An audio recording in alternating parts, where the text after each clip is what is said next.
hoang sơ, biển trong vắt ít ai biết ở Phú Quốc. Hòn Mây Rút. Hòn Mây Rút ngoài là một hòn đảo nhỏ thuộc quần đảo An Thới, xã Hòn Thơm, huyện Phú Quốc, Kiên Giang.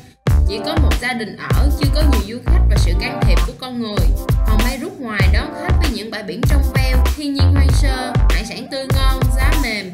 Hòn Mây Rút trong cũng thuộc quần đảo An Thới, Phú Quốc, Kiên Giang, nằm trong vịnh Thái Lan. Hòn Mây Rút trong sở hữu những bãi biển tuyệt đẹp với cát trắng, biển xanh, nước trong cùng hàng trăm sinh vật quý hiếm.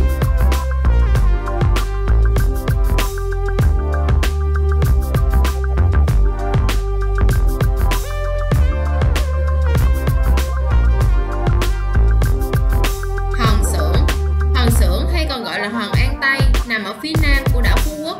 Đây cũng là điểm đến được phù thổ yêu thích thời gian gần đây. Khác với các đảo trên, mực nước biển quanh hòn Xưởng khá sâu. Nếu có ý tắm xa bờ, bạn nên mặc áo phao.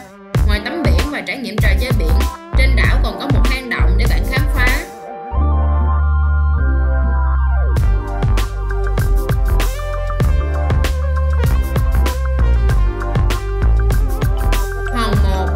Hòn Một, một xã bãi thơm cách đảo Phú Quốc khoảng 200 m.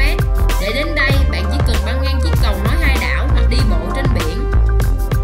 Biển ở Hòn Một đẹp, thơ mộng, sông nhiều mỏm đá, san hô, rêu xanh nên không phải là bãi tắm lý tưởng. Bù lại, nhờ những đặc trưng này mà bạn có thể dễ dàng quan sát hệ thống động thực vật phong phú dưới biển.